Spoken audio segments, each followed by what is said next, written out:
Alright, we're back, and we're going to do another Modern Horizons 3 Best of 3 draft. Throw our gems down. Hop into the next queue.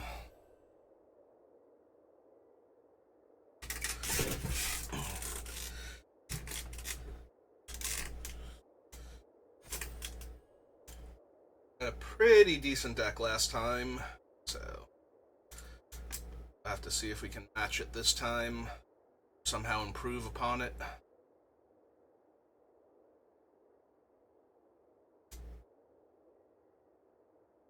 Or maybe the queue will never fill up. I've beaten all of the other players in the previous queue so badly that they don't want to join up. Or they all already joined up. I'm not part of that queue anymore, so I have to wait for like a handful more people.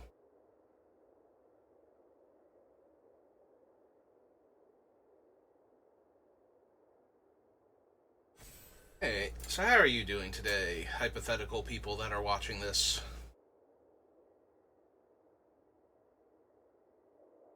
I'm doing alright.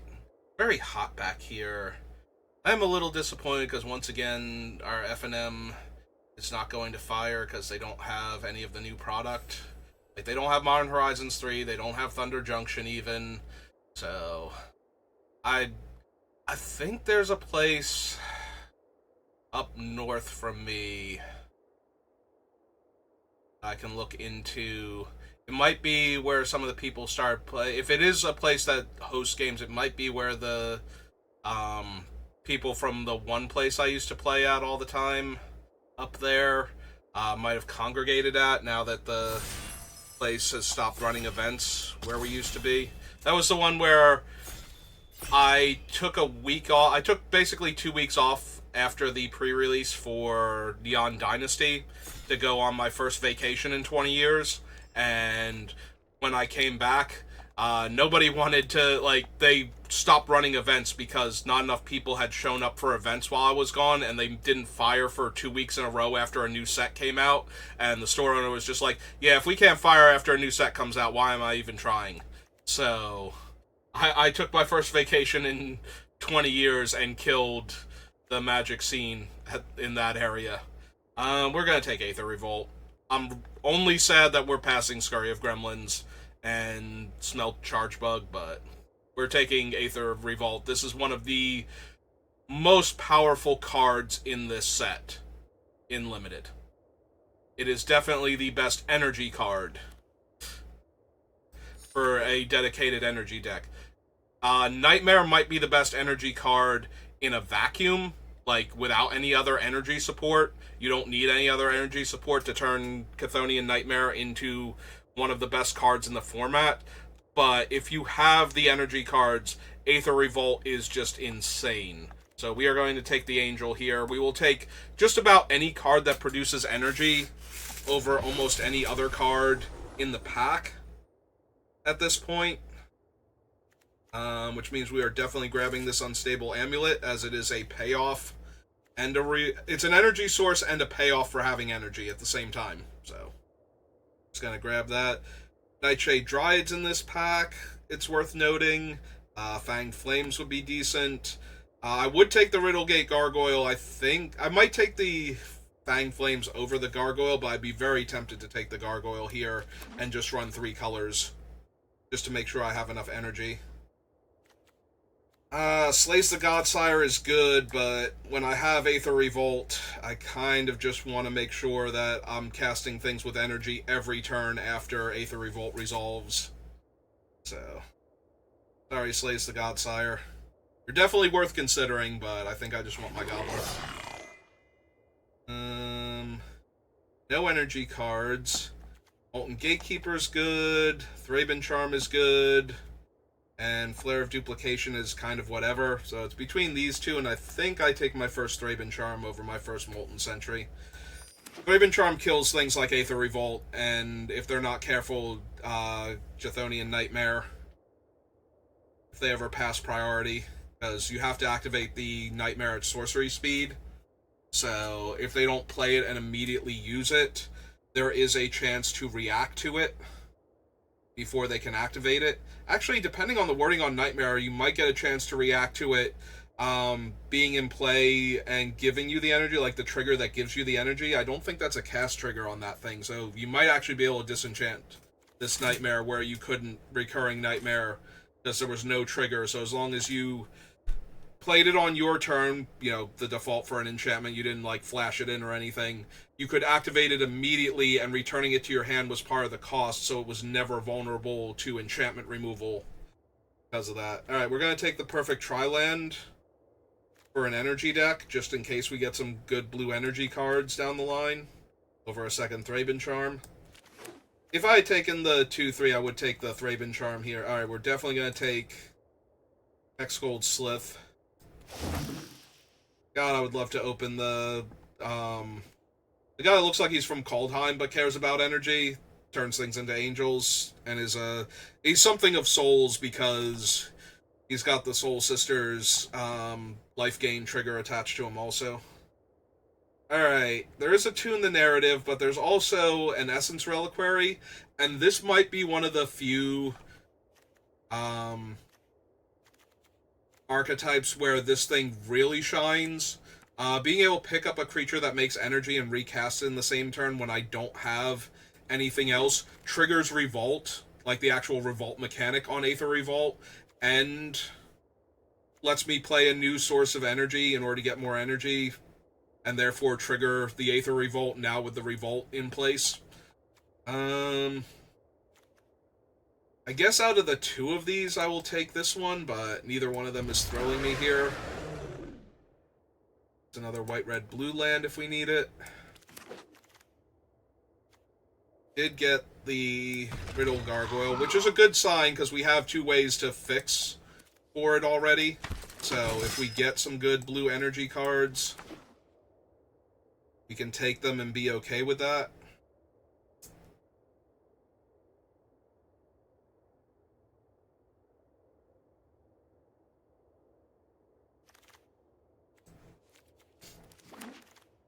Alright, ooh, Crab is really good for somebody else, not for us.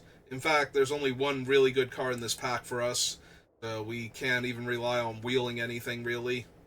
Maybe, possibly a Consign, if it comes back around, but we're just gonna stick to our plan. Well,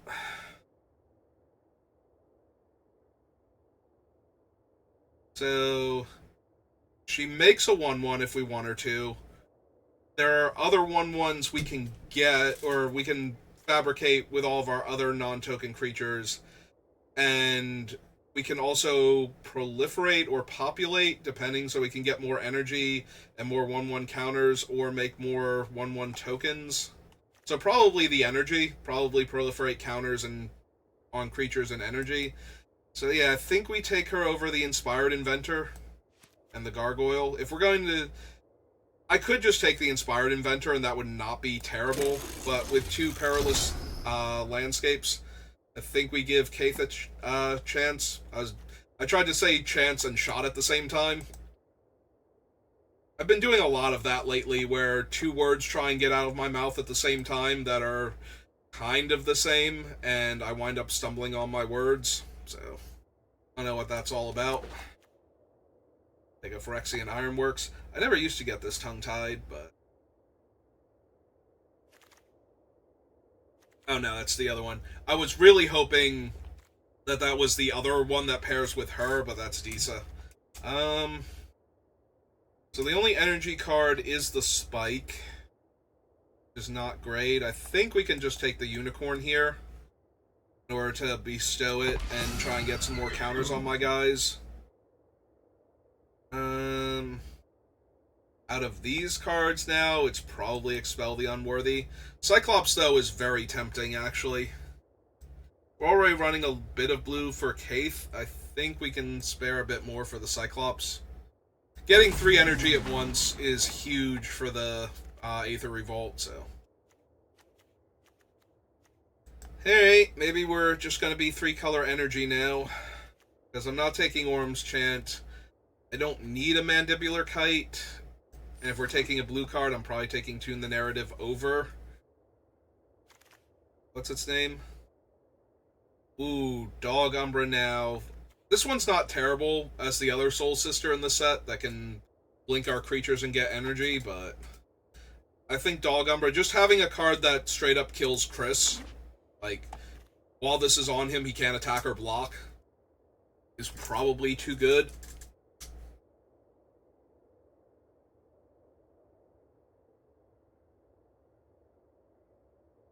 Yeah, it always helps to have a way to kill or otherwise remove creatures with incredibly high toughness, especially in this set. So, being able to kill Chris is actually paramount importance, I think. We have a bunch of red cards that are odd in our deck, but generally good. Or we can take another Tune the Narrative. I think I just want to make more energy. I really like making energy just regardless of anything else. When I have the Aether Revolt, like, it's just way too powerful. Okay, we wield the Inspired Inventor. Probably bring the Riddlegate Gargoyle up.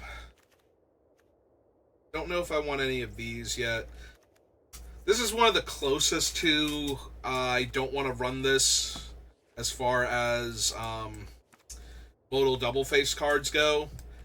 And if you watch my last draft, you know we still did run it, and it was still fine, and everything worked out great, so...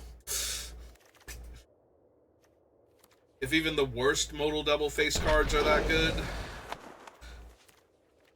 I don't think... Wait, didn't we take an Expel the Unworthy before? I could have sworn I took one. Unless it was in a pack with something else, and I was like, maybe. Alright, do we want to splash black and run Brea?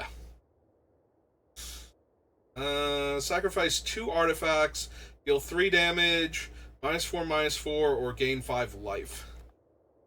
There's also a Nadu. Like, if we're gonna splash, there's also a Nadu. All of that being said, we have a Muster the Departed when we already have Kaith to make tokens if we needed to. Which means that we can populate those tokens afterwards and keep generating blockers or hopefully flying attackers. Nadu's real close to being worth taking here. Fang Flame's also decent, but I think I take this. Alright. Our only energy maker is Jolted Awake, which is not terrible because we have a lot of the aggressive energy creatures. There's also a Flooded Strand to get us an island if we need it,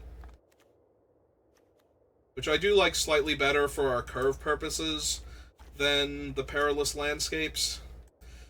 Or maybe I just take this Ambush because it's a modal double-face card and it's playable. Alright, don't think I need 2 Reliquaries. I think I take the Dog Umbra again over Fang Flames and over a second Essence Reliquary. Yeah, 1 Reliquary is usually enough for any deck that cares about it. Okay, that's a really good one. That's a really good one. Oof. Galvanic Discharge is probably the best 1-mana removal spell we could ever hope for, even without the Aether Revolt, and then just gets that much better. This guy allows for a lot of aggressive attacks, though. They're both really good in our deck. There's a tiny chance the Emissary comes back, if there's enough cards left in the pack, but... Alright, so every time I've had this in my dedicated energy deck, it's only been okay. It's been better for getting more energy for the Aether Revolt than it is for letting me draw cards. Because we only have the 1 Galvanic Discharge, we need to spend energy on 2 different things a lot of the time. So, this might just be Jolted Awake. I know that kind of looks weird with that one being in the pack, but I don't think that one's actually as good as it looks like it is for the deck that we're building. I mean, I put a 3rd Expel in our sideboard, but wow. What? Like, shift over Obstinate Gargoyle. Let this one be next to it so I can just do the little L shape there. Plus a Meddler and a... whatever the other one is, the Sage of the Unknowable. And none of these. I think we need both expels. We can put one down there. The double red is a little bit obnoxious, but I don't think we're running Pinnacle Monk. Maybe we are, but we could also be running this one. The double red is a little bit rough in the 3-color build, though, so... Take a card I might need to run. I think that was our first one of those. Oh, wait. That's a 3rd fixer. Venter's Axe, especially with Flash and the Aether Revolt. I don't know why I'm stumbling so much on the words Aether Revolt, but... Like, having Flash is relevant. Getting to buff up our creature mid-combat and making the energy does a lot more when we have the Aether Revolt in play, but it's also not unplayable when it's just... There we go. When it's just the Aether Revolt. Or, I'm sorry, when it's just the Axe. Not unplayable. We only have 42 cards, so... Only need a few cuts. T-colon creature.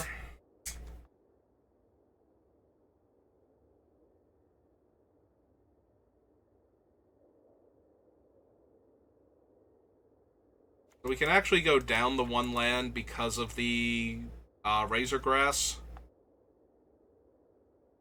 We only need 1 actual cut from the spells.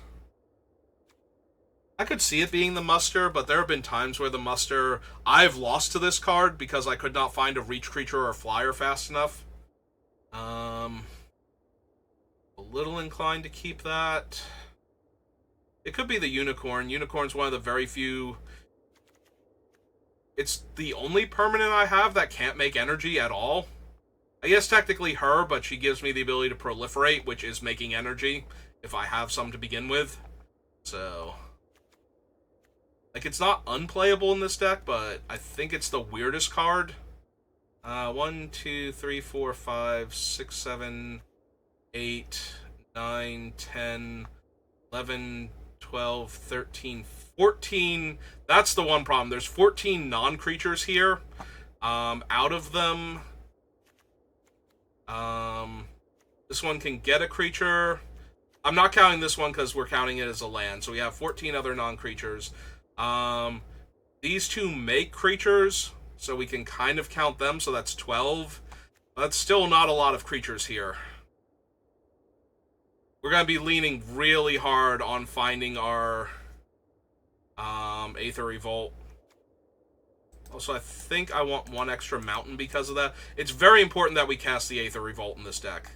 And I'm wondering if we don't want to lose 1 more of the spells down here. If we have that few number of creatures, the Axe gets a lot worse. And we come back up here and we add in, like, the Skyclaw. This one can also tutor for our enchantment, so that's kind of worth considering. Like, not straight up tutor, but dig us 6 cards closer to it, or put it in our hand if it's in the top 6. And we have a handful of other artifacts. No enchantments. Oh, no, wait, we have the 2 Dog Umbras. Yeah, that's probably worth considering. Alright, so we put that in. What other non-creature card do we want to get rid of? Probably the Jolted Awake at that point. That's the weakest remaining one. Alright, let's give it a shot. We have Aether Revolt, and we have Kaith for good measure.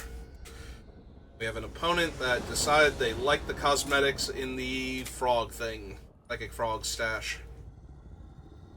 I believe that's where that Grist Avatar is from. Well, I have an insanely hard time mulliganing any hand that actually has the Aether Revolt in it. But if we don't draw land, this is going to be an ugly game against us, so... Also, worth noting, I can play this on 3, and if I miss on the mountain, I can tap the mountain for mana and then bounce it back to my hand. Yeah, let's just go ahead and deem that, or expel that, rather. It's not deem unworthy, it's expel the unworthy. But yeah, next turn, if we don't draw the mountain in the next 2 turns, we play the island, we play the reliquary on turn 3, and then we Aether Revolt on turn 4 because of that. Alright. They have a 3/3. It's neat. Okay, we found the mountain, so we don't have to do that anymore.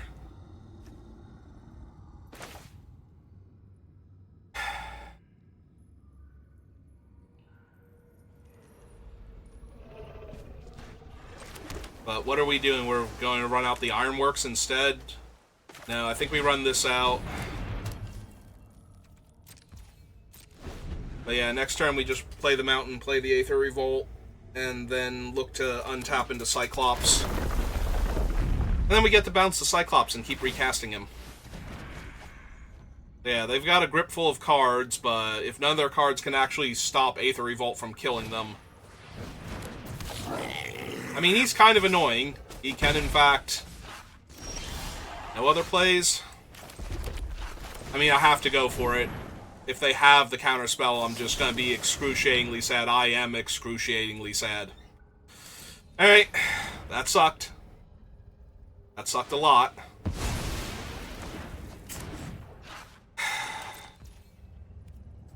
What else was I going to do, though? Like, just play one of these out and do nothing?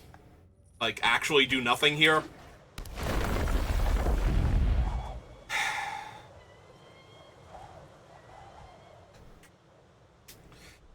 If I play out the Cyclops and let them counter that, then I don't have an energy source anymore for the Aether Revolt, so that's a little bit rough. If they have, like, another piece of interaction, I might just lose this game because I can't do anything. Also, they're going to get to draw 3 more cards next turn, because I have no removal.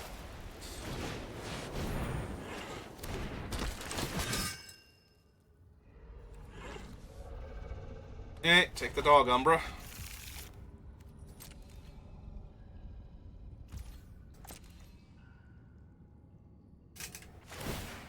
Yeah. Since they have the counterspell, I don't like my chances. If they didn't have the counterspell, I think we win. Like, just straight up. Getting to play the Cyclops there and kill their Royal Cartographer, and then they have to kill the Cyclops before I can bounce it. Like, I might just legit bounce the Cyclops, take the 3 damage that turn, and then replay the Cyclops and try and kill their Cyclops with my Essence Reliquary up. Yeah, it's activate only during my turn, not only as a sorcery, and they have the Scurry, so... They just have the better energy deck, it looks like, overall, and they had the counterspell for my... Actually, not the better energy deck. They had the counterspell for my Aether Revolt. And they have a decent energy deck, so...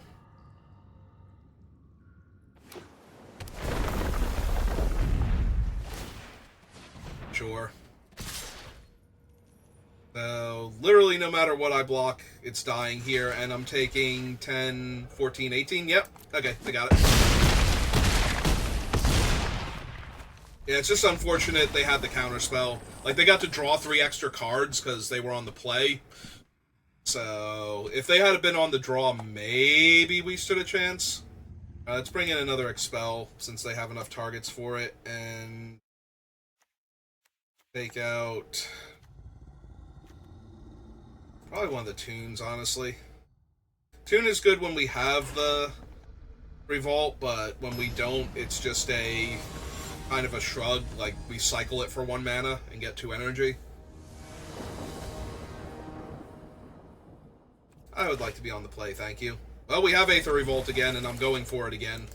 Because that is how this type of deck functions. When you have Aether Revolt, you go for Aether Revolt. And we just have to hope that they don't have the Aether Spike when we cast it. Or that they've tapped mana and can't cast Aether Spike. If they have Aether Spike, they might legit leave the mana up. Alright. And yeah, I'm not going to cast any of my energy cards before Aether Revolt because of that.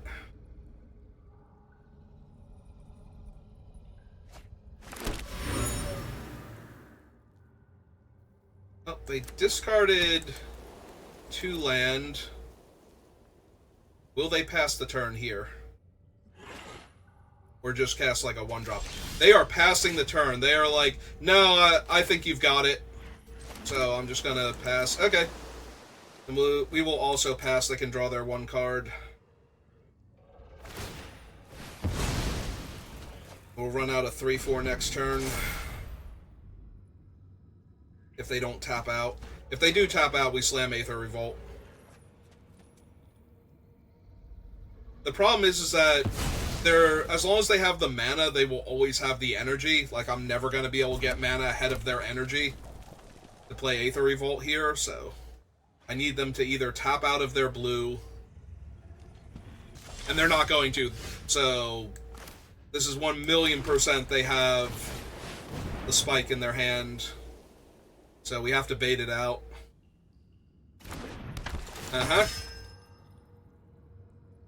And we missed entirely, and that's a whole bunch of decent stuff on the bottom. But it's a 4/5. It will be funny if we kill them with the 4/5 now. I don't think we're going to, but it would be funny if, because they're trying so hard not to die to Aether Revolt, they just randomly die to our 4/5. But they've drawn so many extra cards, I can't imagine that's actually going to be how this works.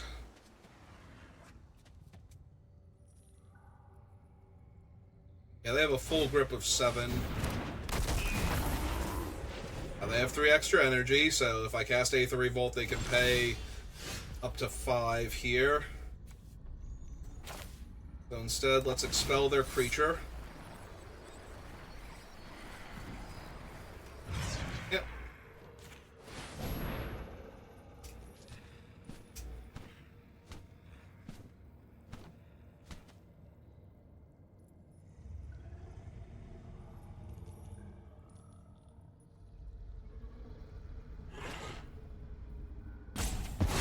Yeah, they're actually thinking about countering that here.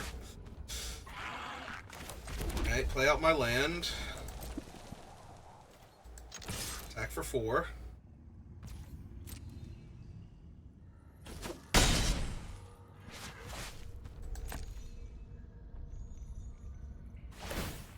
I think the biggest problem is I don't have enough pressure on them. I might have supposed to have run this out as either a 3/3 or a 2/2 and give the counter to, or yeah, 3/3 or make this higher power.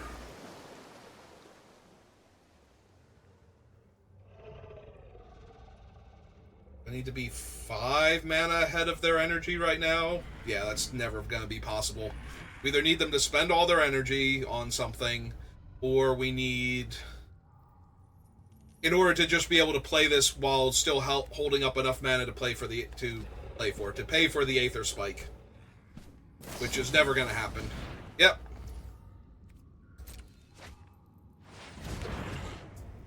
Have 5 energy. The problem is they might find a second Aether Spike for my thing, and then I'm going to be in a bit more trouble. Alright, that in and of itself I don't care about, so... this doesn't stop abilities. That's kind of annoying.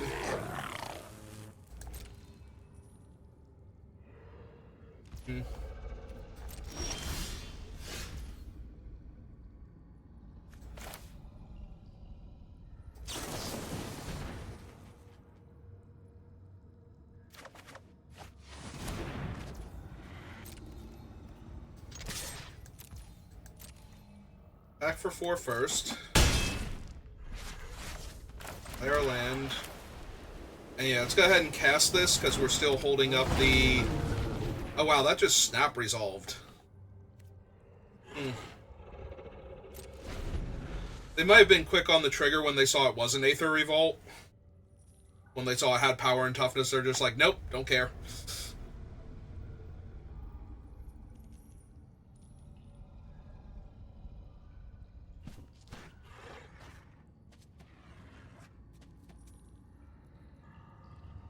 kind of surprised, though, that if that was their mentality, they didn't counter the Skyclaw. Because now I'm saying that I'm just going to keep running out my creatures that make energy. Like, I just cast 2 energy spells. So, like, realistically, how many more could I have? Well, they have the Scurry. So, we might have to Dog Umbra the 1-3 here, because they're going to have 11 energy. At least.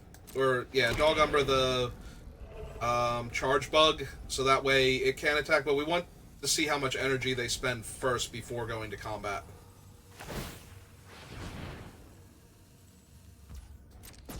Resolve that.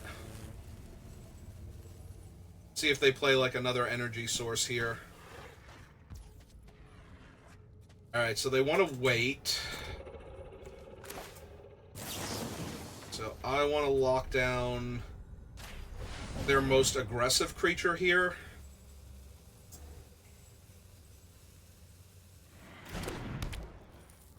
So that way they can't.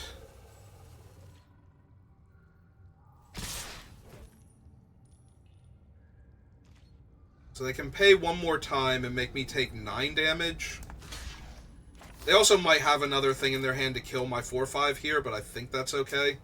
Because if they're using it that way, then they're not dealing extra damage to me.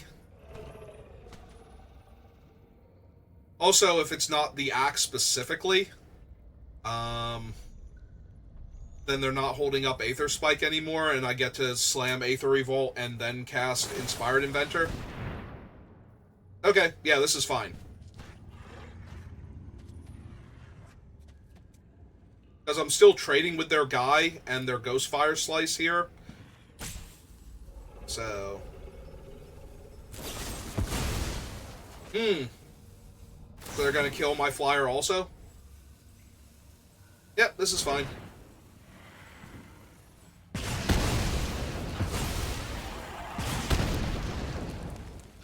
And I'm still trading with their thing, and I'm taking 4 damage. So... we have to play our Aether Revolt. Cast this guy. Make 3 energy. Kill one of their gremlins. Do I make 3 energy, or do I just make the 1/1 here? It's a little tempting to make the 1/1, because their guys don't get toughness.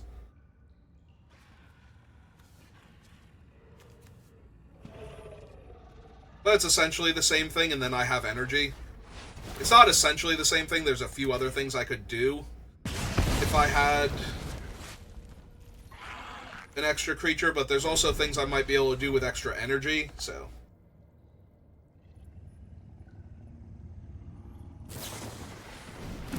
okay. That's neat. Guy is a 3/1. And I think I just take 3 here, because we want to be able to... if they spend a whole lot of energy, we might need to do some other stuff here to not be dead.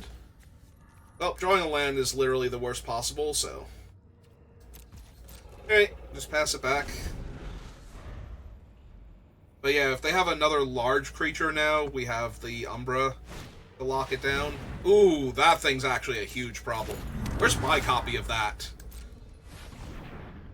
That'd be a huge game for me if I could draw that. Oh, they found a land, but that's one less land they're drawing.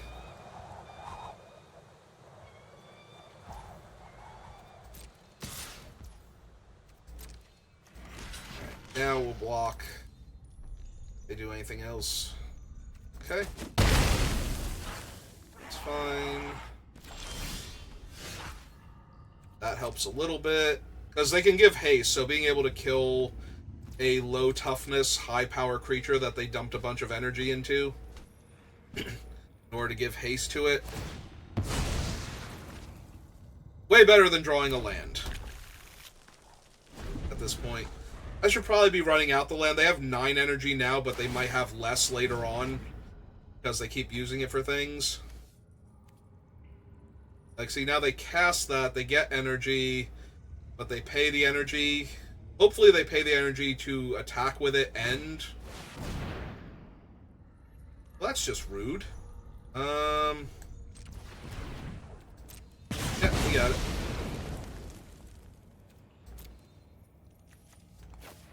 Another one.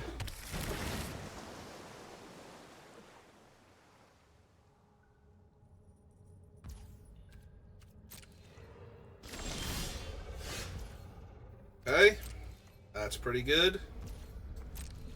Yeah, if they're trying to set up for a... Oh, they're going to flash it in because... Yeah. Alright. Yeah, if they're trying to set up for a turn where they have multiple creatures attacking me, this actually works really well. Because they almost have to counter it, and it's only 1 red mana.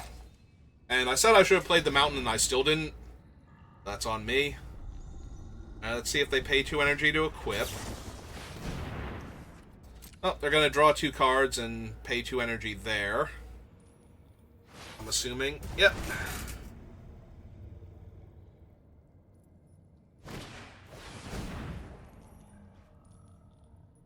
Alright, we have to let her resolve and attempt to kill her.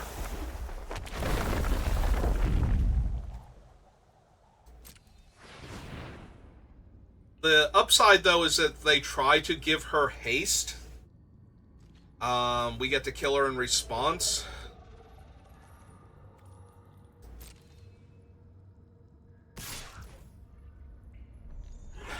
See, now the problem is... Oh, wait, no, they can't.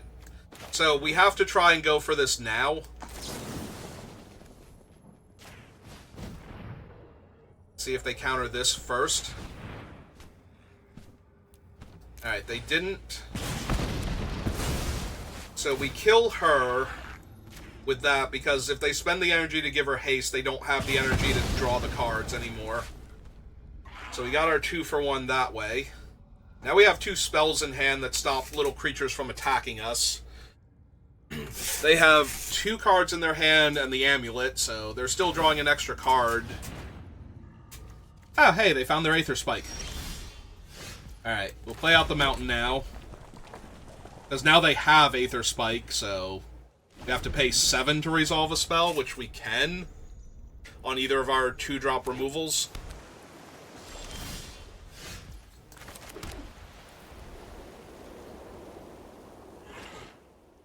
Are they just going to get rid of it? They were thinking about it. Or they were at least reading their amulet to see what would happen. Skoa does a lot of damage. That does indeed hurt me.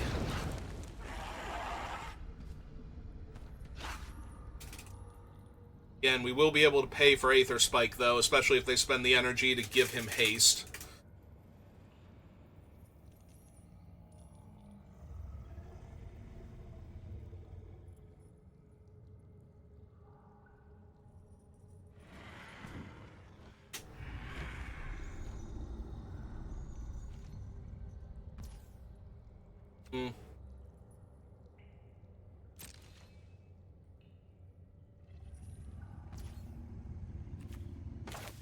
Alright, we have to do this so that way they can't just Aether Spike me when I have to go for it next turn. Alright, that's a really good one, because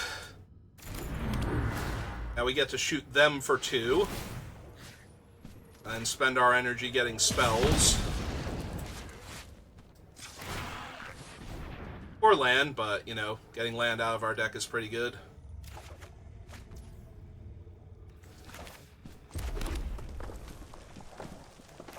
Alright, we'll run them out.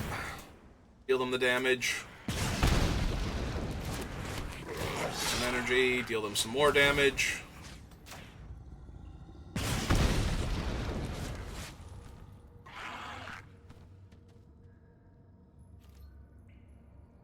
They do still have the Aether Spike. They can use it. Okay, they're gonna kill my guy. Still leaves them with enough energy to give a guy haste. Ah, they're finally gonna cash out their Aether Spike. Okay. That's good. Yeah, they're kind of up against it right now. Like, they are in a really bad spot because I have way more stuff going on than they do.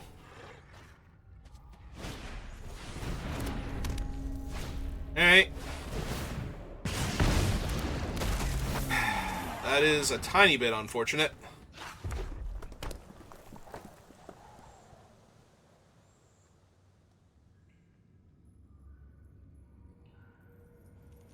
They're going to spend the energy so they can draw a card here. Because they can't give toughness, and they haven't cast enough instance. They're going to put the axe on him, too. The axe is pretty brutal. Alright. Well, I couldn't do anything until they attacked with him, so... So, I will take 5 here from their thing. They can draw a card. Oh, wait, no, they have no energy. I won't take 5 here, I just killed their guy. Right, they had to spend all of their energy. I'm sitting here thinking they have so much energy that there's no way they can't pay for it, but yeah. Alright, pay 2. Get a mountain.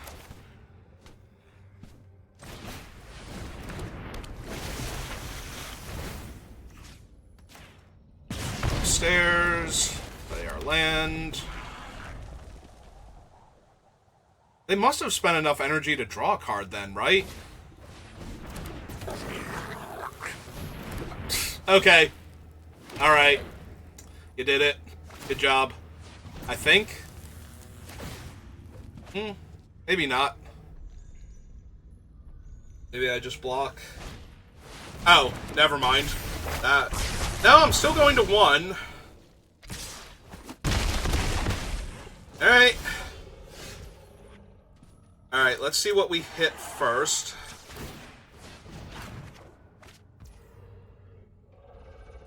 I have no way to make a permanent leave the battlefield, so we have to kill this and that. Alright. This is fine. So yeah, kill that. Cast this. Deal them a damage. Make my 1/1. Creature died, so I get another 1/1. They discard their island.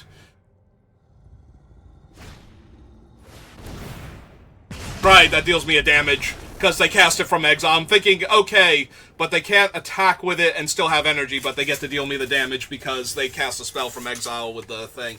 We almost had that. That is ridiculous how close we came to winning that.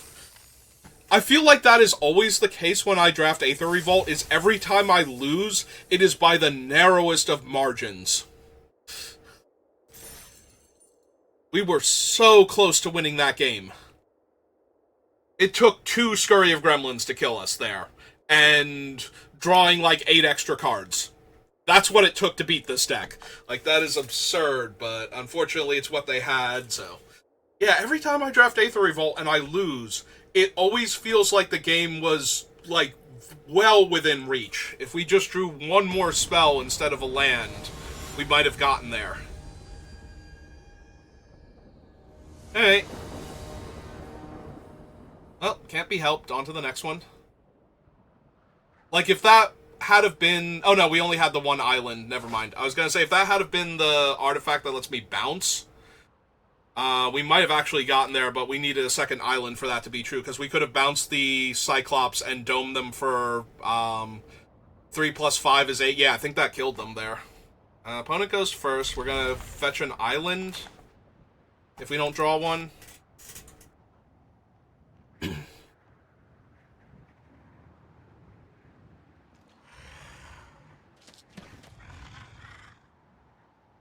Yeah, it's always so close with this particular build. Like, when I have an Aether Revolt, it always feels like it's so close. The other energy decks, like, they either overrun the opponent very quickly or die horribly with not a lot of middle ground, I feel like. Alright, we're gonna go get the island first, but I might need the plains also in short order, so... Because they're playing green, which means they will have large creatures. Whether or not they have Eldrazi large creatures, or, you know, Hydras and Altasaurs, we'll have to see, but they're looking pretty Eldrazi here.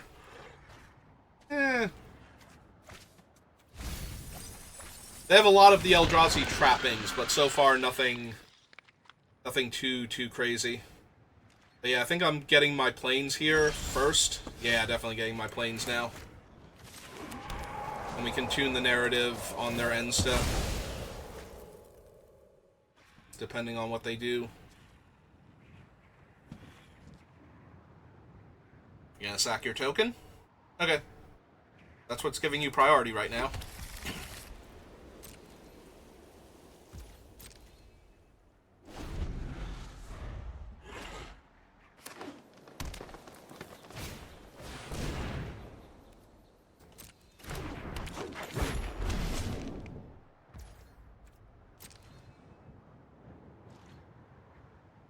What permanents do they have? They have lands they can get back, and that's it.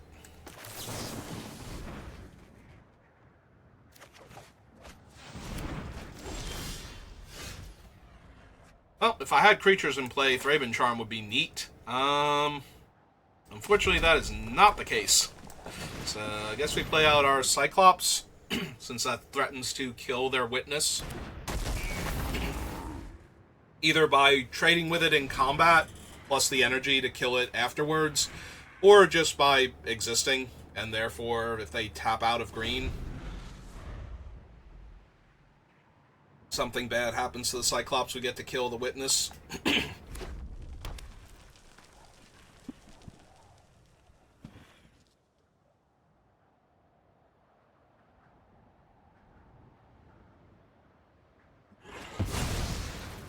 Oh, they're going for something good. 5 mana?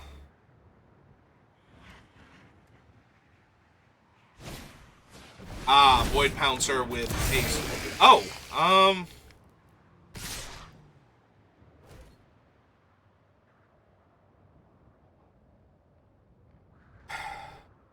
So yeah, I think I just block the 2-1 here, and then we, Dog Umbra the 5-3, right? Like, we don't go upstairs with the damage here, I don't think? Because we have the, Unstable Amulet, and I kind of want that more than I want...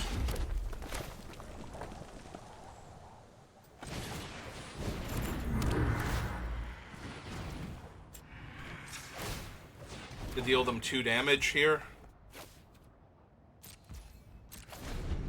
So yeah, we just Dog Umbra the 5-3 down, so that way it stops attacking us.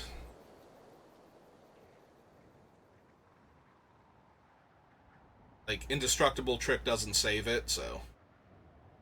they would actually have to be able to give it hexproof. And then we have another Dog Umbra after that when we go to 10. Assuming, of course, that we can't just make 2... Like, we don't hit a plains and we can't just make 2 creatures.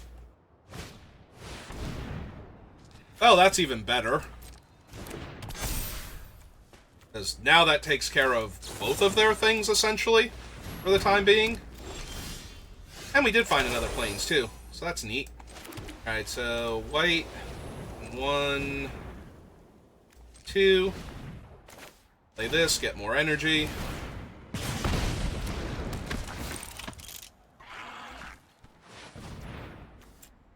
More energy. Or use more energy.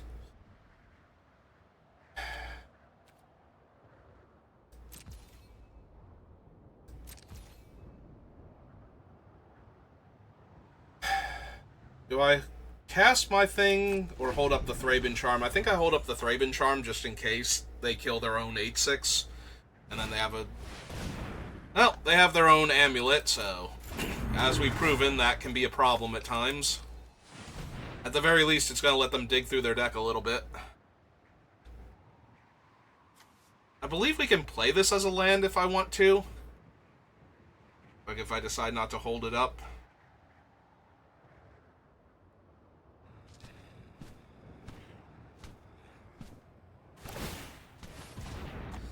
Okay, let's see what they hit. They hit a forest.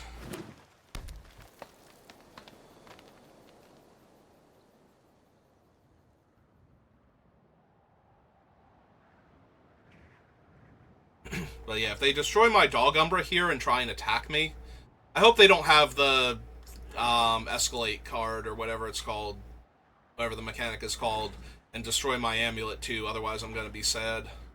But they are looking at the aura, so I think they're going to kill the aura here.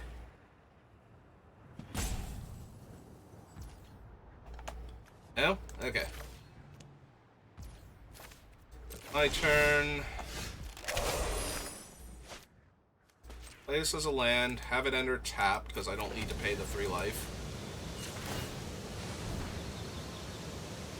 Draw a fresh card.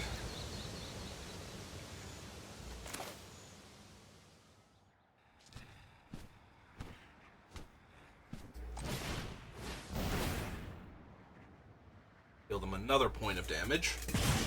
Get 2 more energy.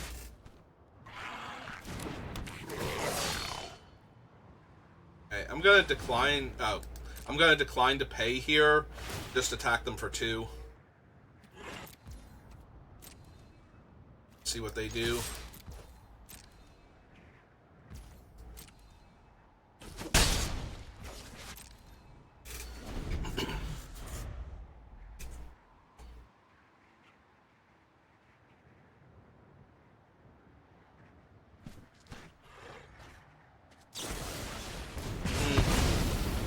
Oh well. It was nice while it lasted.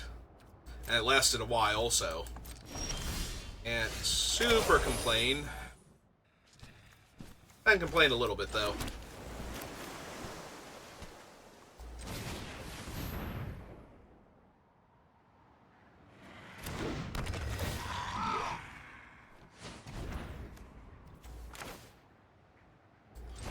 Still holding up all of our stuff.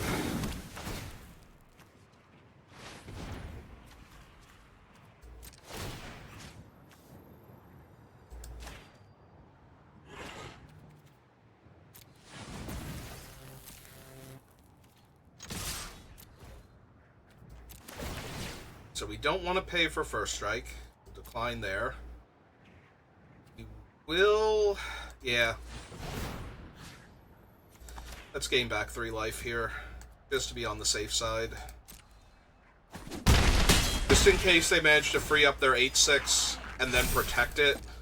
I don't need to go down to, like, bargain basement levels of life. I can just go down to the top end of double digits here. Alright. Well, we can Thraben Charm that to death, so that's neat.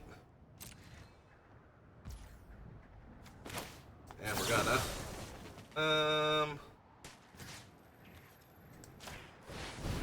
Because we would need to kill 2 creatures here. Save it, so...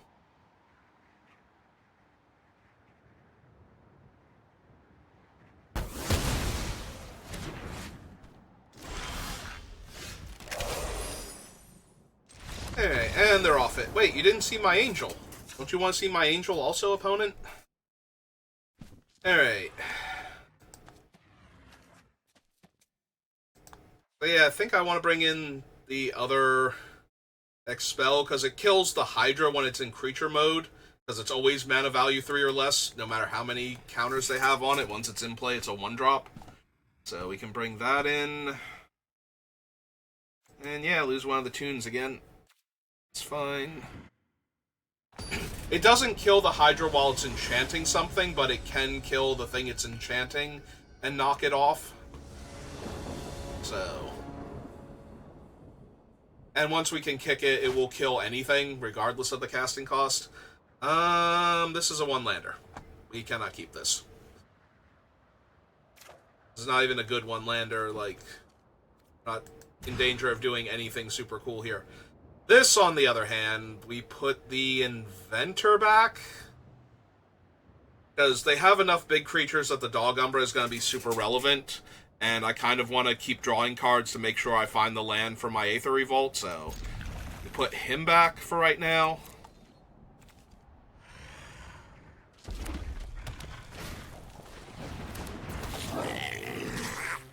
Don't super care about him.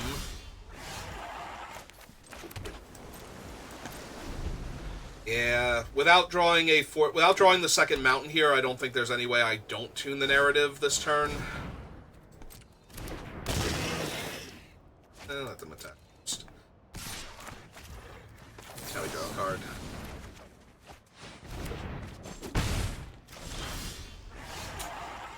Oh, this is not the best. It's also not the worst. Unfortunately, we're going to have to run out a bunch of our energy makers to not die here, but...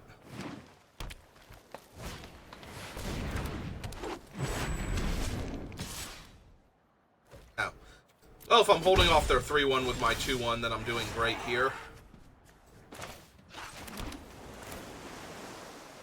Okay. This seems good. Another energy. Trade if they want to. 3-3 in their way.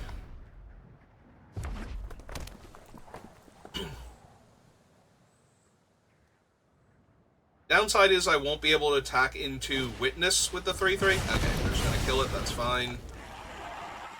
If they adapt here, they do more damage, but they don't get anything back. Okay. Deal. Sold. Take 8 down to 9.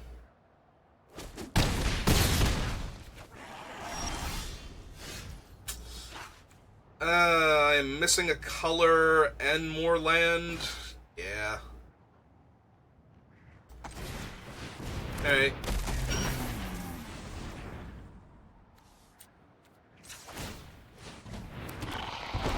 Now we sit back. We don't have the energy anymore for the Cyclops, but I think that's alright. I'd rather have the extra body. Oh, they found Chris. That's terrific. They also have a Thief of Existence if they want it. Now they're going to take Chris. Okay.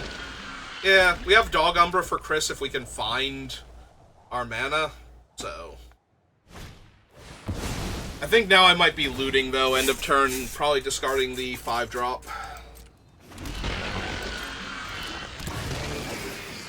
But we'll wait until they attack so I can block. Trade off my thing first.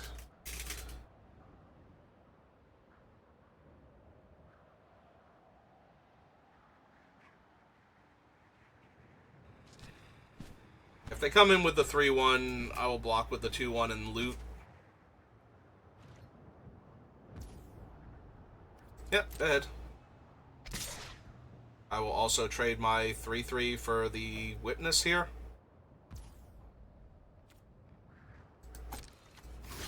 Yeah, this is fine.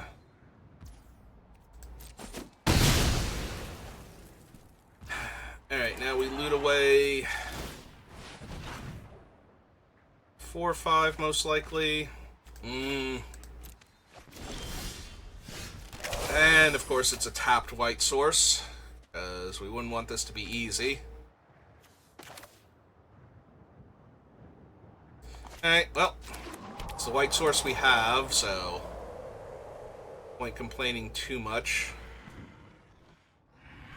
We don't die, we'll be fine. We'll get our white source, we'll lock down the one thing.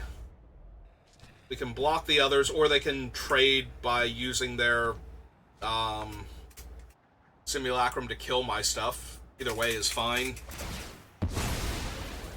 I'm more concerned that they might be casting a giant spell here that's problematic as they sack their tokens. Yep, that's another big body.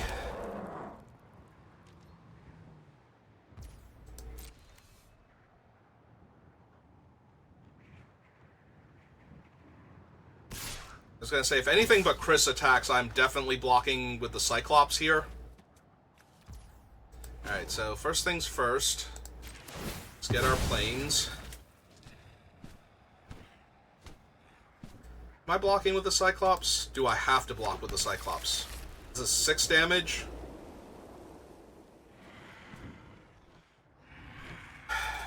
I can't kill Chris and the Wumpus, and I have to kind of kill both of them at this point. So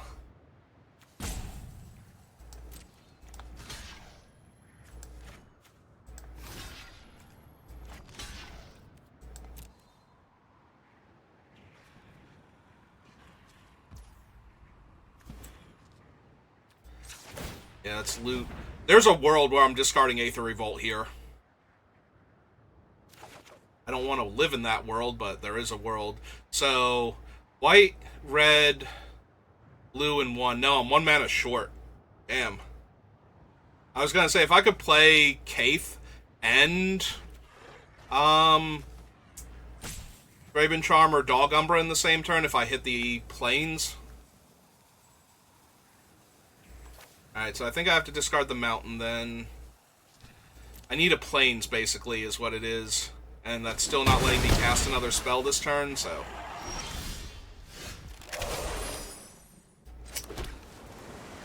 Yep. Alright, this feels like a loss then. Yeah, I couldn't let that attack in order to buff him up, so...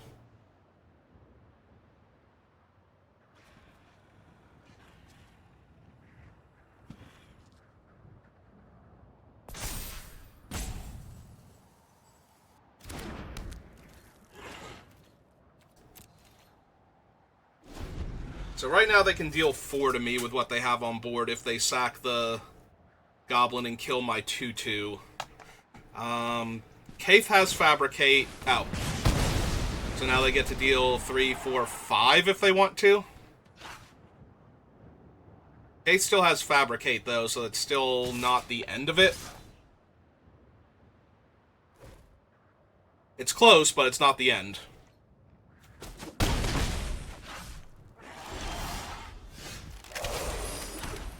Alright, so white, blue, red, and 1.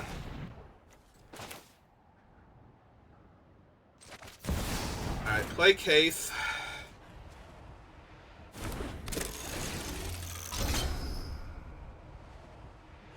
Make the 1/1 servo.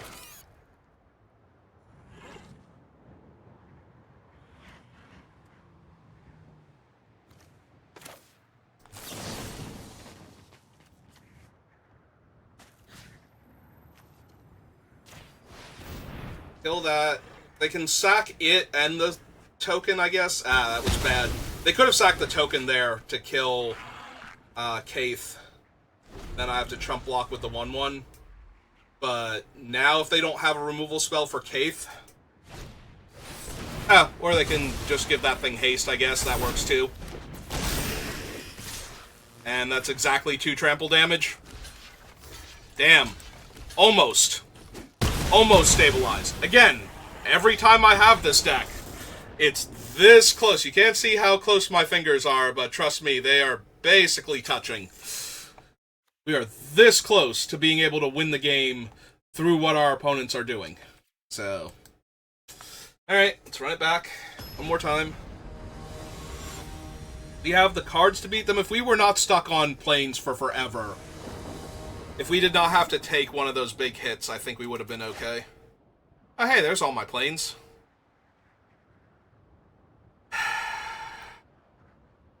Get to expel their first, like, medium-sized creature. I have to draw my other colors is the big issue. If we draw red, we get to cast him. If we draw blue, we get to cast this to look for more land. I think I'm going to keep this, but there's definitely a world where this goes sideways and I just lose. Like, if we just keep drawing spells. Yep, that's a 5-drop. That doesn't help me win.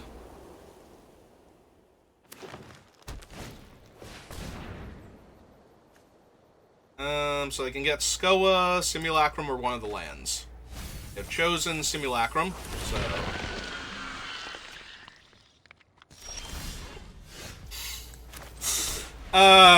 Arena, why you gotta do me this dirty? Like, just let me draw my other lands so I can cast my spells.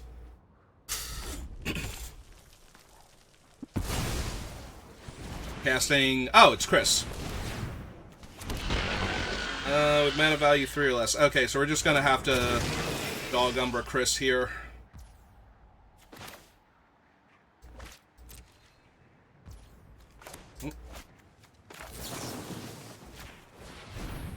As we draw our other colors, I'm going to need to cast spells here. So we need to Dog Umbra Chris end of turn. And we drew a blue-red spell while I'm stuck on mono-white. Thanks, Arena. Thanks for this. This is fun. I knew this was a possibility when I kept this hand. But it still sucks that it works out this way so much more often on Arena than it does in real life. Well, at least they lost the removal spell that would have worked fine with Chris to get another land, but I would really like to have a land right now of my other colors. Red or blue, please. No? Cool. Alright. Guess we expel the Hydra Trainer, because they have Chris, so they can put a lot of counters on Chris and they can adapt her, and then she's attacking for a huge chunk of damage. But, wow, is this so awkward.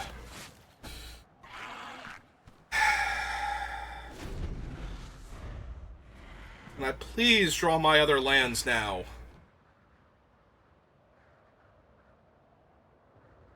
Yeah, I didn't want to give them the chance to adapt her and play the 1/1 and sack a bunch of tokens and attack me. Tiny bit of regret, because Nightshade Dryad might be enabling things that... I probably still need to kill the Hydra Trainer more. But it doesn't matter, because we are literally never drawing another land in another color, or another land at all, even, for my, like, 2 5-drop white spells, so... Doesn't matter. We literally cannot win this game unless they have also nothing, because they have infinite mana, so the fact that they are playing, like, 1/2s and 1/1s means we might have time until right now when they cast some giant doomsday thing that I can't deal with.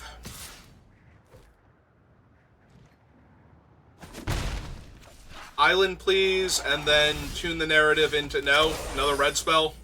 Another red spell. I can't even do the trick where I tap these for mana and then bounce one of them back to my hand and replay it to cast one of my 5s. That's how bad this is. It's so depressing. Like, if you trade these out for the land of the appropriate colors, I think we're fine here. But now they've got 2 5/5 flying fire breathers. Like, literally I can draw my lands now and it won't matter. There's not a whole lot I can draw. I have to draw the island into another Dog Umbra. Yeah, this is Band-Aid on a chest wound. You know. Like, I've been shot and we're putting Band-Aids over the bullet holes. So, that's not gonna matter. Yeah, I can concede this game, but we're gonna take one more draw step. Just so that way I can not draw the land again, and then the next card would have been a land if I could look at it, because that's how Arena does. That's literally how Arena does, like, almost every time. If you play on Arena... Okay, we're actually dead this turn, right? 5, 6, 7, 8, 9, 10, 11, 12, 13, 14, 15. Yeah, we're dead. We are actually dead. They just have to attack with everything. And I'm not going to wait around anymore. That is so depressing, because we had a lot of play there. If we don't draw, like, 5-drop, double blue, if we draw Island Mountain first, and then draw these later, I think we're fine here. Like, they would not have been able to push so much damage. We have the Dog Umbras. We can actually move the Dog Umbras around depending on what's going on. But yeah, instead we just drew 1 plains and no more land. And I knew that was a possibility, and I considered mulliganing, but... I hate Arena sometimes. Like, that kind of draw almost never happens in Paper, and it happens all the time on Arena. Like, it happens in Paper. You always have those draws in Paper, too. But if you keep a speculative hand and it doesn't get there, it feels like it happens, you know, somewhere like 20% of the time, 1 in 5 games. Arena, it feels like it happens somewhere between 50 and 75% of the time. That's not accurate, that's just how it feels on Arena. Like, it feels like it happens 100% of the time on Arena. Like... I usually have, like, 1 game in, like... If I play 4 rounds sometimes, I usually have, like, 1 game that's like that out of the 8 games that I'm playing, 6 games that I'm playing, where it's just a questionable hand and it doesn't get there, or we mulligan into Oblivion because it just will not give me a playable hand.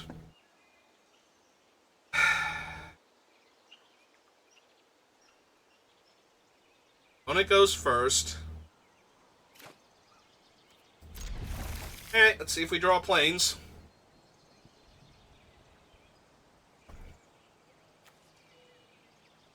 It's just the way it feels. It feels awful, and it feels like it happens literally all of the time on Arena. And I know that that's not true, but it feels that way so intensely that it makes me hate playing on Arena. And I need to find another place to play in paper.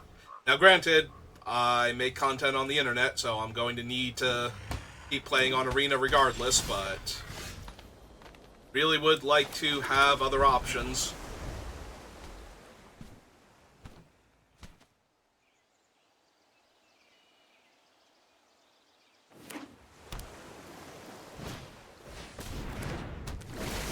Alright, blue-green, but we played an energy creature there. Oh, good! We drew another white spell that I can't cast because Arena. See, this is what I mean. Like, now I'm super salty and having a terrible time, and it's not even...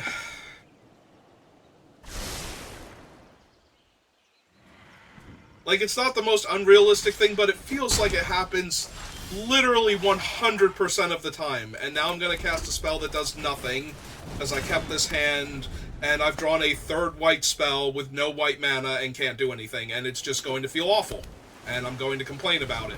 Because that's all I can do, because I can't do anything productive here. Alright, the opponent has spent their entire hand? No, they have one card in hand. So... Sure. No, that's fine. It's fine and dandy.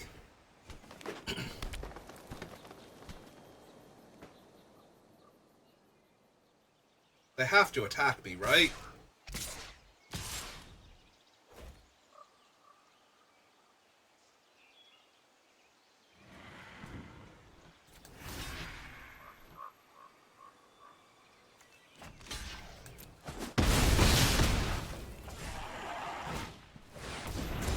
Sure.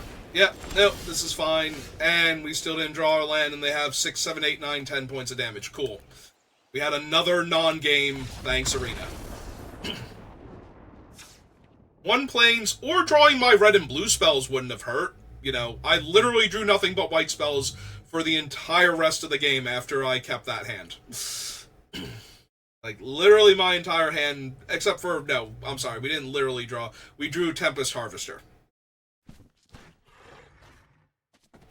Everything else was a white spell. Didn't... Oh, no, we drew a land. We had to have drawn land, right? We had 2 land in the opening hand. See, I'm so frustrated and salty that I can't even remember that it wasn't actually as bad as I'm making it out to be, but... Alright, they had infinite targets. I probably should have just been running both of these this whole time. Alright. So, Game 3 of the last match was infinite white sources and draw red and blue spells. This one was red and blue sources, draw nothing but white spells for the most part. Oh hey, it's all of my mana in my opening hand.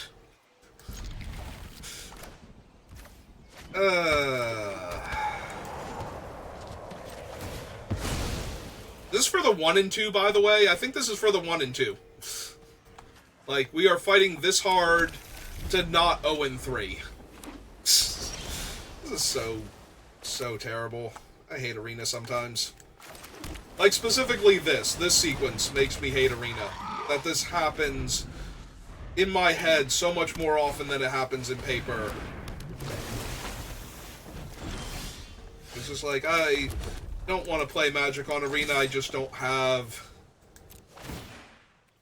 any other options. Do I want to spend 2 energy? Not really.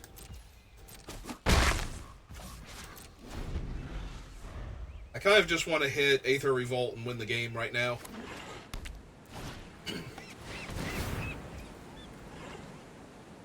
Okay.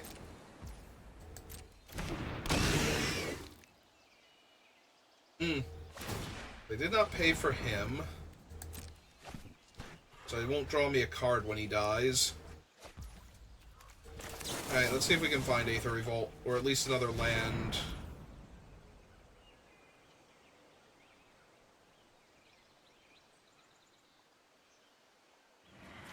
We have 4 energy left over. Yeah, I think that's fine.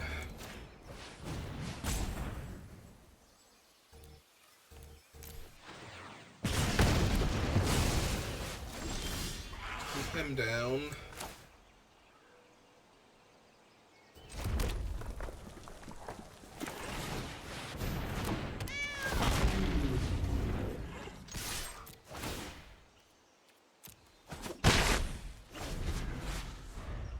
If I was gonna pay, I think I might pay for this one and gain the 4 life, but...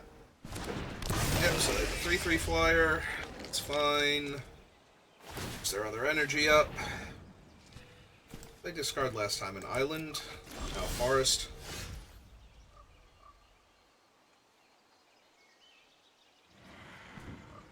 Alright, so white and 1, 2. Play this. Activate. Bounce my planes. Play my land for the turn. Play the goblin out.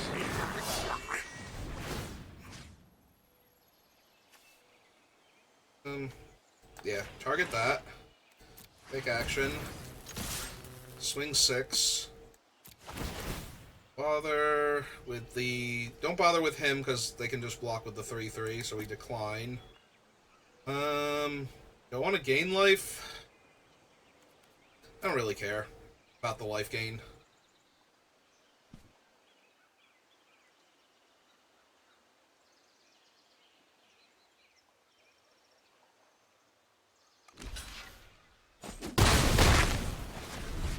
Alright, so next turn we can cast this guy if we don't draw land using the same trick. We can look for Aether Revolt. Okay. You have a colorless source, but I have a flying creature, so... to figure that out first. Otherwise, they never... like, I never have to attack into their thing. Alright, so we go white, 1, 2, 3.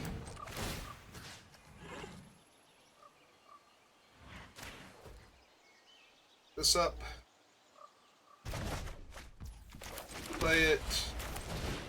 Cast this, see if we hit.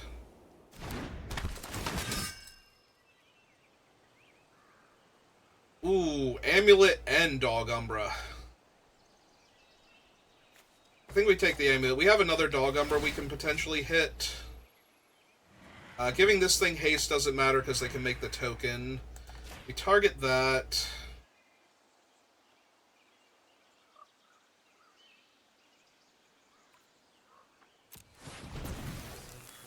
Yeah, I think we just push the damage here. Do we offer the trade with their 2/1? Or to just stop them from making more Eldrazi? I guess we do. I think I care about, like, the 2/2 that much since we have another one in our hand.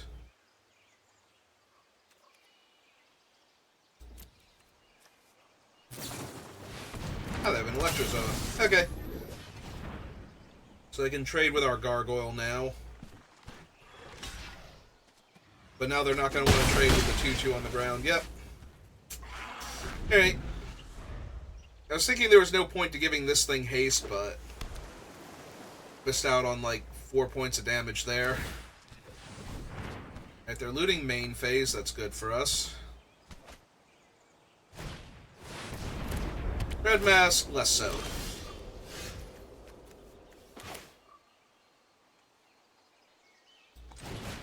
So we play this out. Get more energy. Play planes.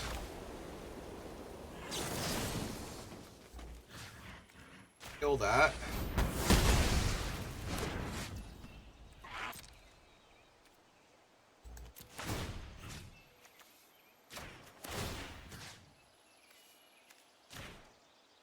Yeah, we just take action both times, hit them for as much damage as possible. 4, 5, 6, 7, 8, 9. Alright, seems fine.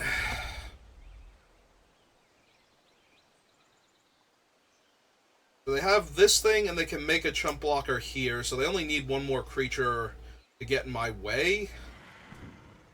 But we still have the amulet, and they can't take time equipping the Dread Mask, yeah. Wait, did their beach ball just, like, jump into orbit?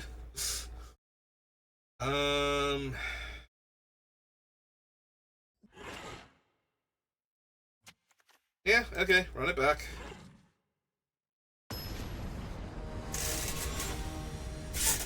Yeah, I think we're trying to salvage the 1 and 2 here, which is really extra depressing. I forgot, because we lost the first round, because it's one of those, every time this deck loses, it feels like it's super close, you know, unless it gets mana screwed.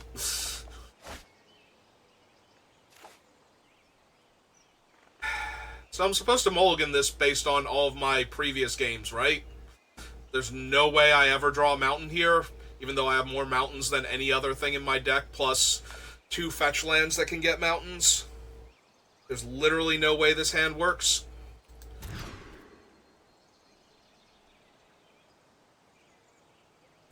Down to 5. Oh, hey! 5 cards. Put you back. And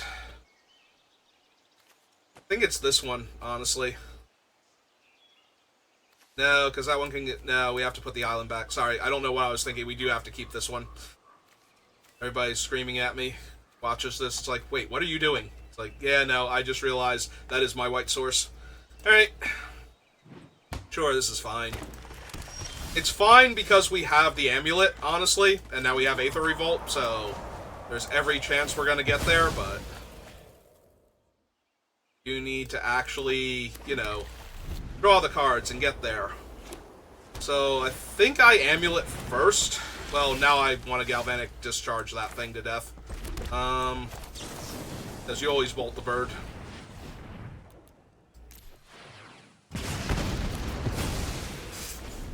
Drawing the 5-drop is probably the worst, especially since we have the Aether Revolt. Alright, we have to look for lands because we will get outvalued and run over here if we don't find them. And we missed, but we get to cast that and look for another land. Well, that's good. That's less good for me, but still not terrible. Okay, we found a land. So we cast this, get 2 energy. Look for another land, preferably a mountain at this point. We will play the island out of exile. So we can cast either of these next turn and get more energy, assuming we don't just find a mountain here. If we find the mountain, we are Aether Revolting for sure.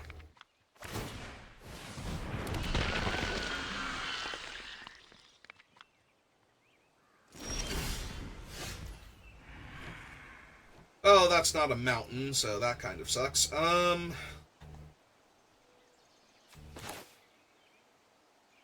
They have plenty of chump blockers, so even giving the Slith haste here isn't gonna, or +1 power and haste isn't gonna matter. So do we not play an energy card then? We just play the land, go get the mountain? We're going to die here because we took too long to find things and we mulliganed to 5, but we're almost there. We're almost stable.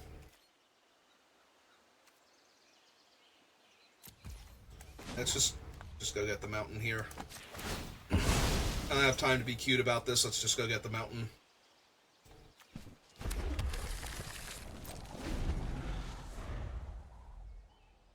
We have to Aether Revolt, and then we have to start killing things, and then their idol's gonna get counters, and then we have to find, like, Dog Umbra or Deem Unworthy for the idol, or whatever it's called, Judge... Expel. We need to find the card that kills it, because we have double white. Before it annihilates our board. In the meantime, we have to hope that they have nothing else to be doing with all of this mana and time and energy. So, well, not literal energy, but... Okay, now time and mana and energy. bright side, we get to kill those. So... Oh no, we don't get to kill them next turn because we have to cast Aether Revolt first. First we have to cast Aether Revolt, then we get to kill everything. Okay. Flare Plains. Cast Aether Revolt.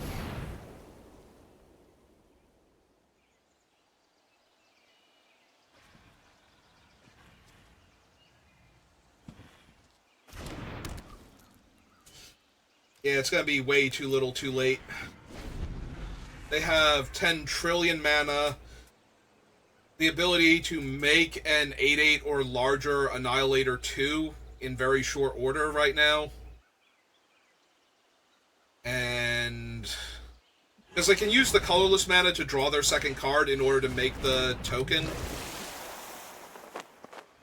off of the Emrakul's Messenger. So...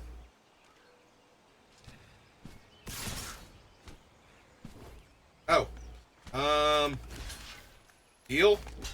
Trade with that so they don't draw their extra card here. Okay. That's fine.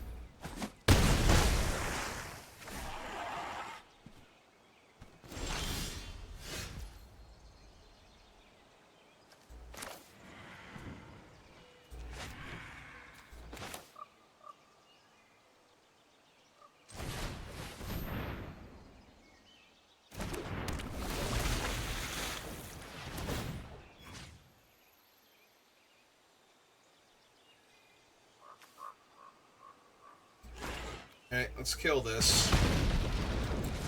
See what we exile first. Before I decide if I'm going to Conduit Goblin here. Also good. Conduit Goblin. Get 2 more energy. Kill that. There, land.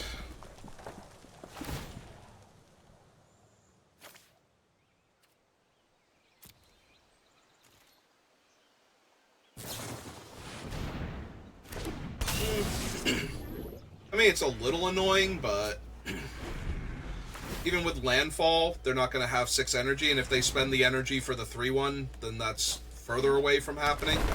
Alright. That land would have gotten them the 6 energy, so I'm really glad. Sure. Sure, why not? Giant-ass flyer. I can deal with a giant-ass flyer. This is totally something I can deal with here. That's happening to me right now. The sick thing is, it kind of is. I was going to say, all I need is the Umbra in order to deal with the other things. So we go white, and 1, 2. I'm a tiny bit short here. So we need to find another land, ideally. That ain't a land.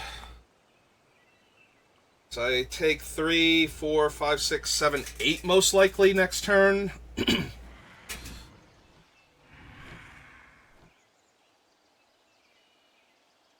We have to Dog Umbra the 5/5 flyer. Or we could kill the 5/5 flyer, actually, because we can go white, red, and blue. Pick up a land. So we go white, red, blue. I guess technically we're going to pick up one of these because I need to cast them next turn anyway. So I guess you cast this. Deal them a point. Oh, deal them 3 points actually because Aether Revolt. Get 3 energy. Deal 5 to that and kill it. That gets a counter, but that's okay. I'll decline. So now they can only attack me in the air for 5, because the ground is kind of tidied up.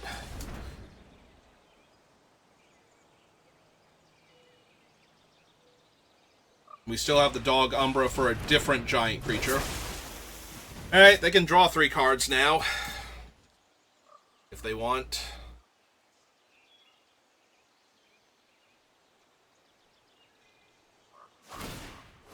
Or they can draw one card. Sure.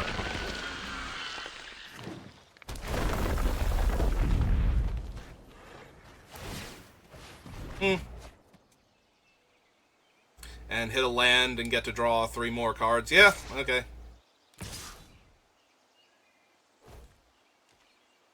Almost stable. Not quite. Almost.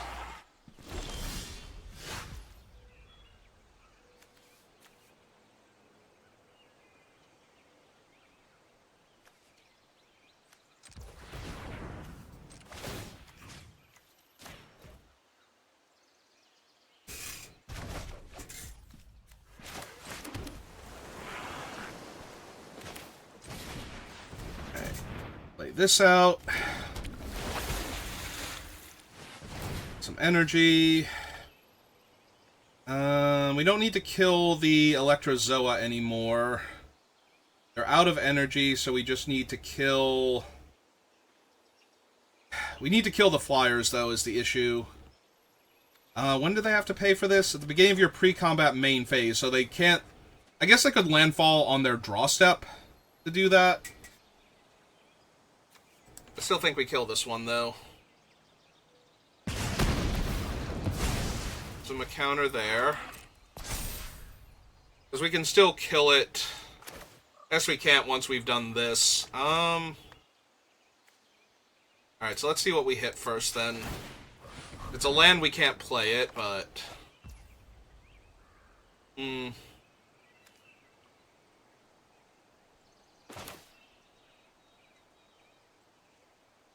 can exile the 1/3 Eldrazi. Or we can exile the card draw creature in case they have more energy. Alright. So we exile that one. My prowess trigger, deal them some damage.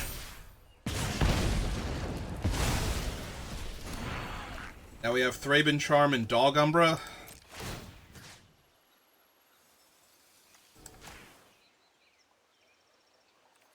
Alright. Feeling pretty stable. Dog Umbra almost has to be saved for the stupid artifact, though. Alright, so that got tapped because they didn't want to crack their land on their upkeep.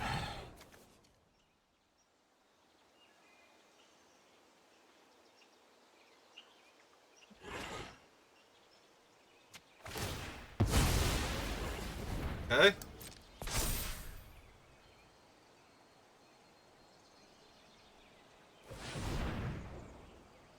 I give up. Is it the enchantment? What are we casting here? Ulamog? Oh god, it is Ulamog. Well, there went the top 10 cards of my deck. Yep. And we have to lose 2 permanents to target Ulamog.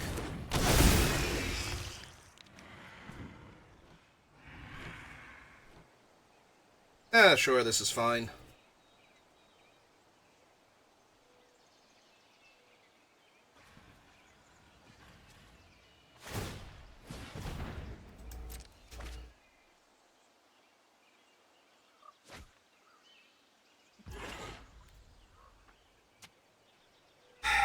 So I have to lose 2 permanents to hit Ulamog.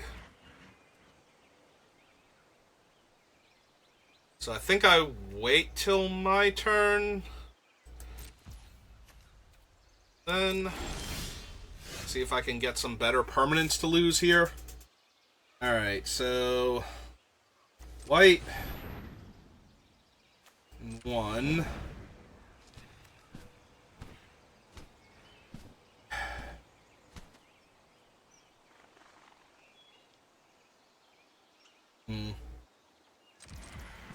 Alright, let's see what we hit first.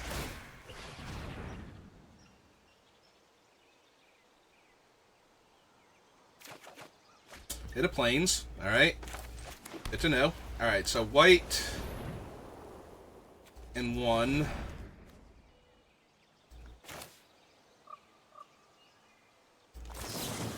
Dog Umbra on the Ulamog. Yes. Ward sack 2 permanents. Resolve.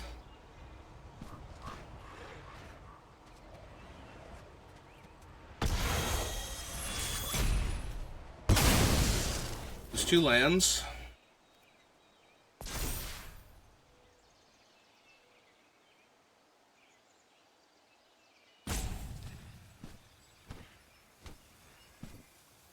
Seven cards left in my deck. Flare of Denial to save Ulamog. So I'm going to lose 2 more lands getting rid of this idiot.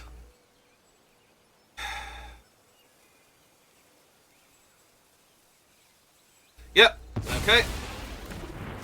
Flare of Denial happens, so we go white and 1. Oops, not Thraben Charm. Definitely not Thraben Charm. Thraben Charm does not stop Ulamog. Yeah.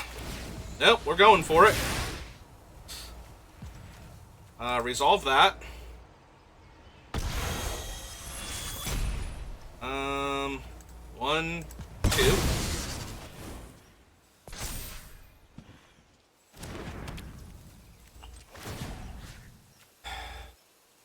Alright, pick up one of these.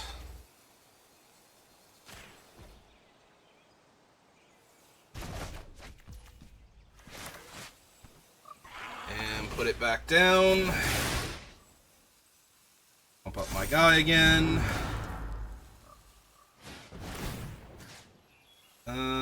Deal the damage to...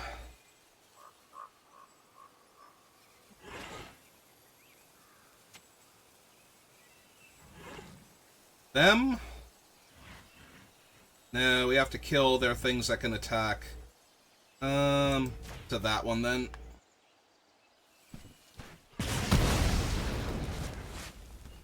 Alright.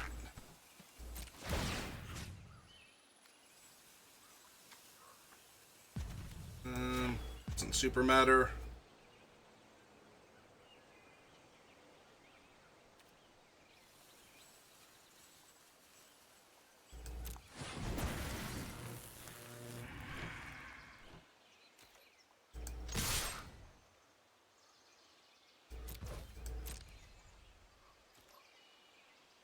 I currently only have 1 creature that can attack me for 1 damage, so... See if they... Oh, they also forgot to put counters on their thing. Okay. Or sack both of their things to put counters on it and get a new creature. I currently have 7 cards left in the graveyard. I think we passed the turn for right this second. They can't pay for that thing.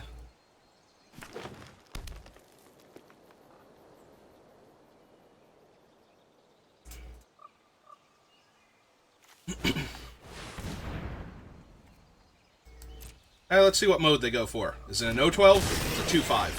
You can kill that, so that's not a problem.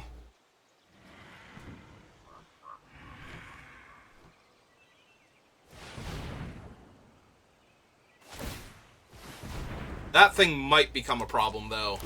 I'm gonna guess my other Dog Umbra is like... Oh no, the one Dog Umbra got countered, so yeah, I have to be able to Thraben Charm that thing for 8, in theory. When it finally comes online. I have 7 cards left in my deck. Need to deal them 13 damage.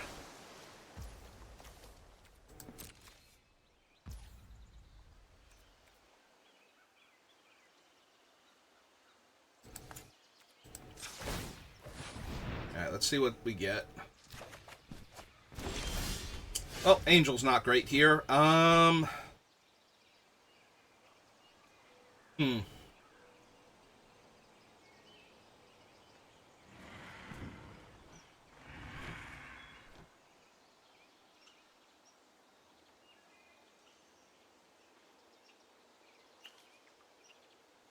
So...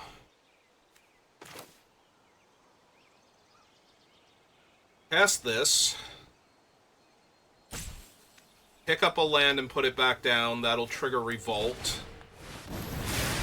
This also triggers him.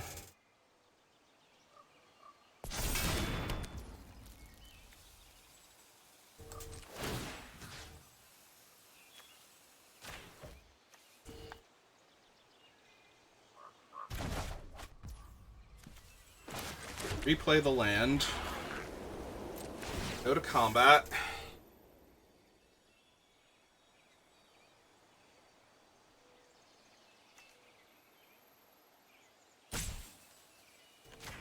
target him, but we don't really need to.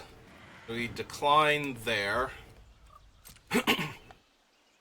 He attacks.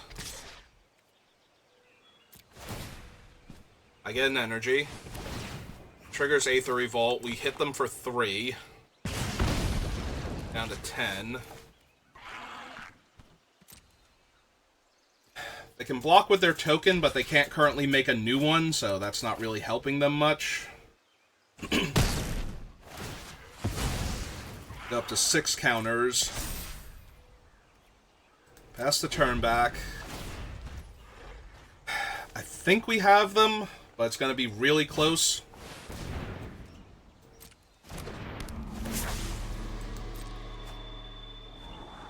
Because now we just pick up the Cyclops, put it back down, pick up the Cyclops, put it back down, and that kills them. That gives their 3-power creature the ability to attack me.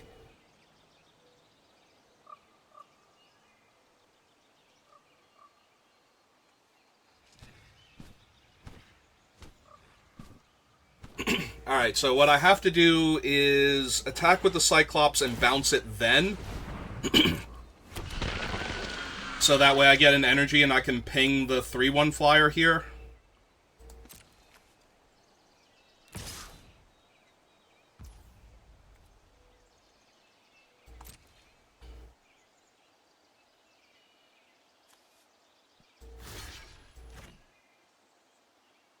Problem is, if I don't block this, I go to 4. Yeah, I think I can't afford to block it right now. Go to 4.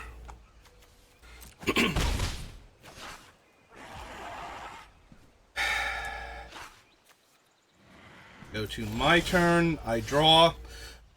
Alright, is that better than my other options? If I tap this for blue and bounce it back to my hand and replay it...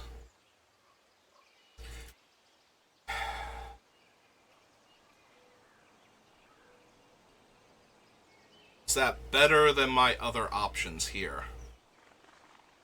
I have 4 cards.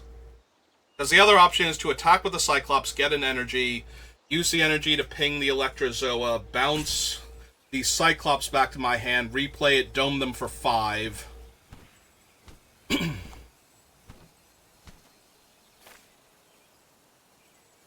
Yeah, I think that's how I win here. Target, choose not to pay.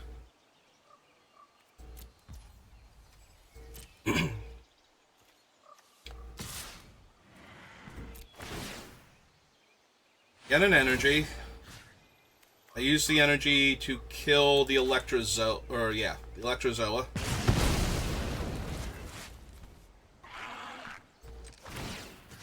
I bounce him back to my hand. That causes a permanent to have left the battlefield. I recast him. Get 3 energy. Permanent left the battlefield. Dome them for 5. Pass turn. They can only sack the 1 Eldrazi spawn right now. And I can block the other 2 ground creatures.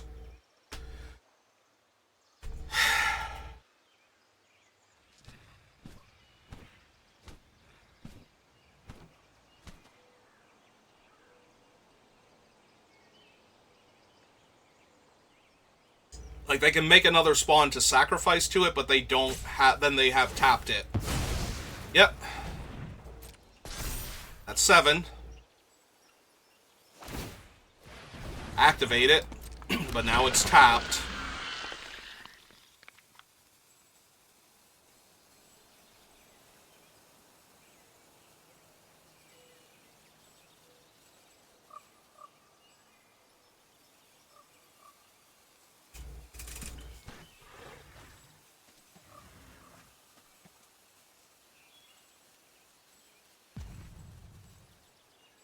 They have no way to put another Eldrazi into their graveyard, or they would have done that before tapping their thing.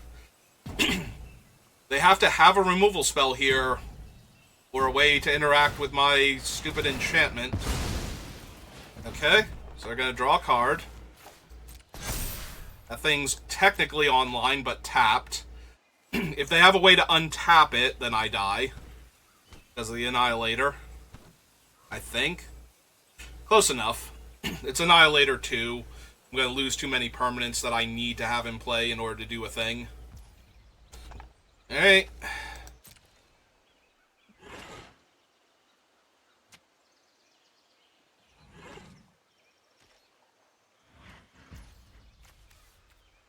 Alright.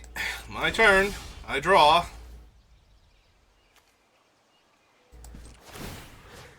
Bounce that back to my hand. Recast him.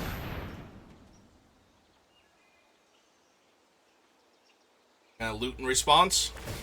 Take one last stab.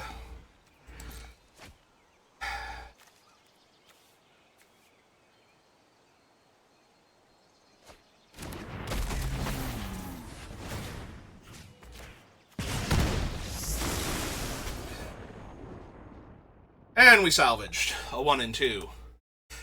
With one of the most ridiculous games possible.